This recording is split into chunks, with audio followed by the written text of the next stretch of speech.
여러분 일단 이것부터 먼저 보시죠. 예. 아우 제가 잘못했네요. 예. 지금 국제유가 제가 잠깐 수정을 해서 하겠습니다. 이게 제가 수정을 해놨는 줄 알았더니 수정이 안 됐네요. 수정을 해서 하는 게 오히려 더 좋을 것 같습니다. 예. 수정을 해서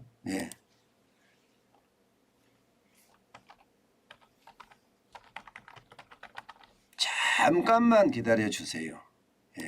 그게 오히려 혼란스러운 것보다는 나을 것 같아서요.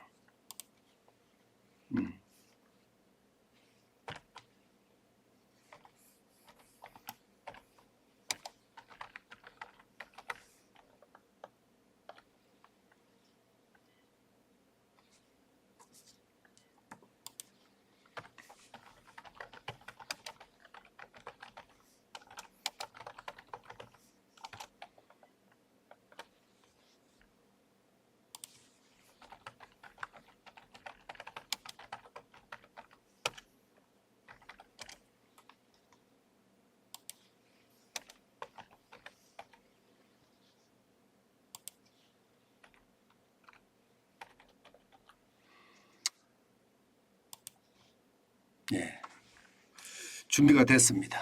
다시 시작하겠습니다. 네, 다음 소식 시작하겠습니다. 국제유가 급락, 경기 침체 덮친다. 여러분 일단 이 지표를 먼저 한번 봐주시죠. 서부 텍사스산 중진류 아이고 제가 또 실수를 했네요. 오늘 실수 두 번째인데요. 죄송합니다. 이게 완전 방송 사고인데 죄송합니다. 다시 하겠습니다. 다시. 다음 소식입니다. 국제유가 급락, 경기 침체 덮친다. 여러분 일단 이 지표를 먼저 한번 보시지요. 미국의 서부 텍사스산 중진류 하락률입니다. 4.6%가 떨어졌습니다. 이게 뭐 하루 만에 떨어지는 숫자이기 때문에 4.6%가 떨어졌다는 것은요 뭔가 불길한 징조가 있는 거예요. 유가라는 게 그렇지 않습니까? 이게 경제가 잘 돌아갈 때는 기름이 더 많이 필요합니다. 그렇기 때문에 수요가 많아서 가격이 올라가게 돼 있거든요. 그런데 이게 가격이 하루 만에 4.6%가 떨어진다는 것은 어딘가에서 수요가 줄어든다는 이야기예요. 수요가 줄어든다는 게 여러분 결국은 말입니다. 수요가 줄어든다는 게 자동차 이동이 줄어들고 공장의 기계가 가동률이 줄어들고 그래야지 이게 원유에 대한 수요가 줄어드는 거잖아요. 그런데 제가 말씀드렸다시피 자동차 이동이 줄어든다는 것은 산업의 활력이 떨어진다는 이야기고 공장의 가동률이 떨어진다는 것은 이게 소비가 제대로 일어나지 않는다는 이야기예요. 결국은 이 두 가지 산업의 활력이 떨어지는 거나 소비가 위축되는 거나 이 두 가지를 합쳐보면 경기 침체라는 이야기가 딱 나옵니다. 그만큼 말입니다. 여러분 경기 침체 상황은 굉장히 커질 수도 있다 이런 얘기예요. 4.6%가 떨어졌기 때문에 말입니다. 실제로 말입니다. 11월 17일이에요. 11월 17일이니까 주말이죠. 주말에 이렇게까지 떨어질 줄 몰랐다 이렇게 이야기합니다. 81.64달러입니다. 이게 여러분 최근에 9월 30일인가요? 9월 30일? 9월 30일이죠. 9월 30일이 79.49달러가 떨어진 이후로 지금 최고 많이 떨어졌죠. 9월 26일 날 76.71달러 떨어진 이후로 최고 많이 떨어졌습니다. 지금 9월 달에 여러분 주식시장이 어떻게 됐죠? 여러분 9월 달에 주식시장이 꼬부라졌죠. 실제로 많이 꼬부라졌습니다. 이게 7월 달에 약간 성장하고 8월 달에 좀 많이 오르더니 9월 달에는 꼬부라졌습니다. 그리고 나서 10월 달에 다시 올라갔죠. 지금 11월 달까지 계속 주식시장이 오르고 있는 중이에요. 그런데 서부 텍사스한 중진류 가격이 4.6%가 떨어지면서 81.64달러까지 하락했다는 것은요. 이게 결국 말입니다. 경기 침체 9월 같은 그런 신호가 왔다는 거예요. 9월에 우리가 어떤 이야기를 했습니까? 베어마켓 랠리라는 표현을 썼습니다.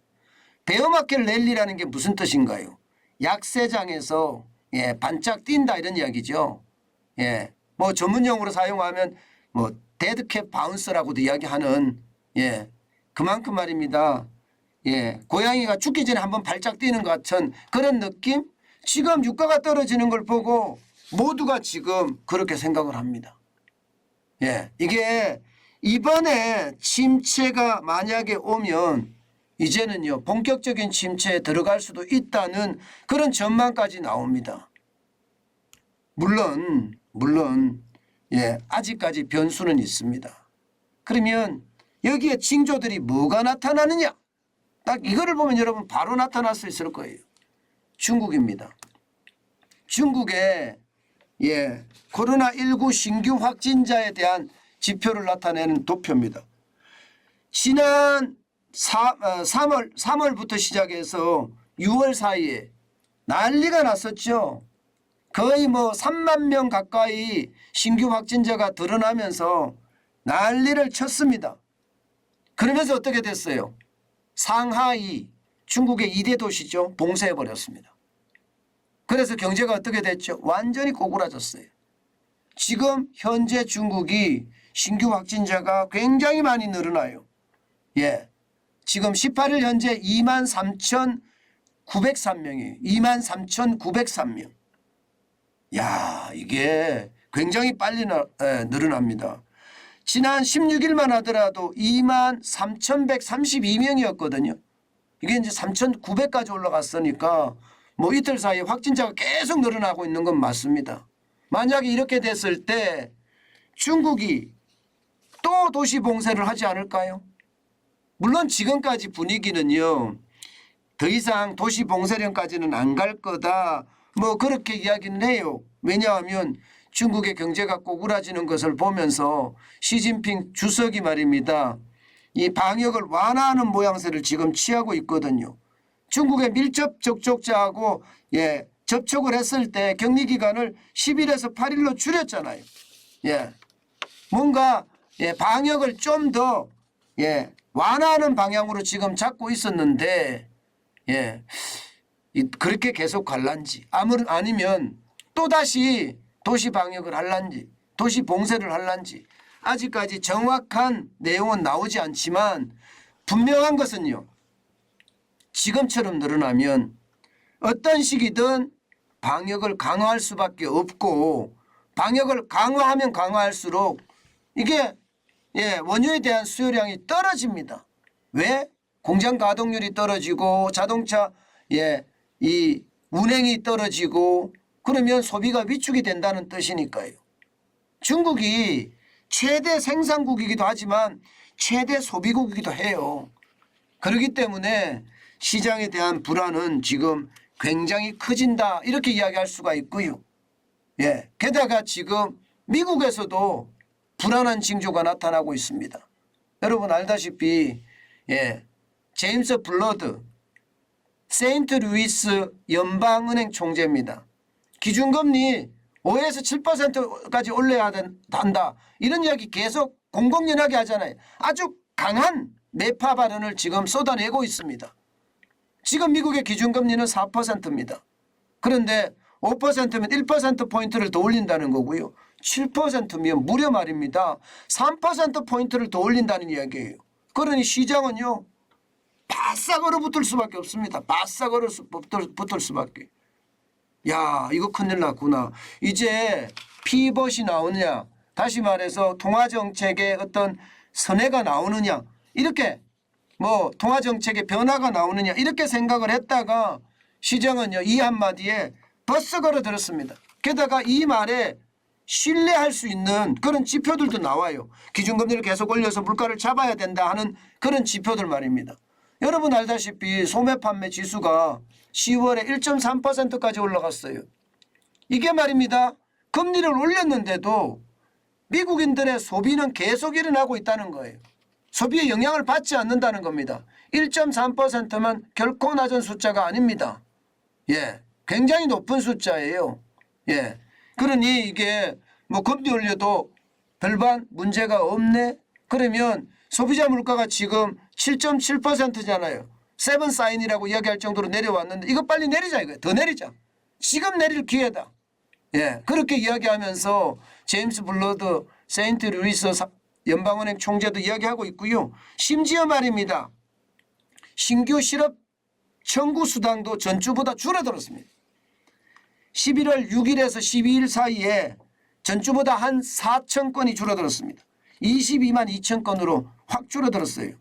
그러니까 뭐 빅테크들이 해고를 한다 뭐 한다 이야기를 하는데도 불구하고 실업 청구 건수는 오히려 줄어드니 고용은 탄탄하다는 거잖아요. 그럼 보세요 여러분. 경제에서 가장 중요한 게 일자리잖아요. 일자리가 탄탄해. 그런데 물가는 많이 올라가. 예. 게다가 소비는 따라가 주고 있고. 그러면 어떻게 될까요? 진짜 제임스 블러드 총재가 이야기하는 것처럼 결국은 말입니다. 더 올릴 수밖에 없다. 예, 금리를 더 올릴 수밖에 없다. 결론적으로는 이렇게 도달하게 됩니다. 그렇게 되면 여러분 결국 경제는요 굉장히 어려워진다는 이야기예요. 이게 금리가 올라가면 올라갈수록 돈 쓰는 게 쉽지 않아요. 예, 이게 아직까지 말입니다. 아마 정환진 TV를 보시는 굉장히 많은 분들도 고금리를 느끼지 못할 거예요. 그냥 예, 대출금리가 6%래 7%래 이러면 예, 아우 그런가 보다 이 정도로 느끼는데 내가 대출을 딱 받아보고 한 달, 두 달, 세 달, 네 달 금리를 내보기 시작하면 우와우 깜짝 놀랍니다. 그게 최저금리라는 건데 우리가 몸으로 느끼는 최저금리는 어마어마할 겁니다. 여러분 그러면 어느 누구라 하더라도요. 고물가를 경험해 본 베이비 부모 세대들은 이 고물가를 압니다. 그렇기 때문에 절약이라는 방법으로 넘어갈 수 있지만 MZ세대라고 이야기하는 친구들은 모릅니다. 플렉스를 알아요. 플렉스. 없는 거를 가지고 과시하는 거 말입니다. 오히려 이런 걸 압니다. 이거 플렉스 요즘 잘못하다가는요. 이도 저도 안 되는 거지꼴 신세대입니다. 오죽했으면 여러분 요즘 상황에 지옥 거지가 되지 않으려면 절약해야 된다 이런 말이 나올 거예요. 그만큼 말입니다. 앞으로 나아갈 상황 쉽지 않고요. 예, 이 국제유가가 떨어진다는 사실은요. 그만큼 말입니다. 예, 전체 경기 침체의 어떤 영향이 온다. 저는 그렇게 여러분에게 말씀드리고 싶습니다. 이게 신호가 자꾸 많아지는 것. 이것은요. 결국 쓰나미처럼 닥친다는 거예요. 크고 작은 신호들이 모이면 결국 한 방 빵 하고 친다는 이야기입니다. 그만큼 어려워지고 있다는 사실이 현실이 되고 있다는 것입니다.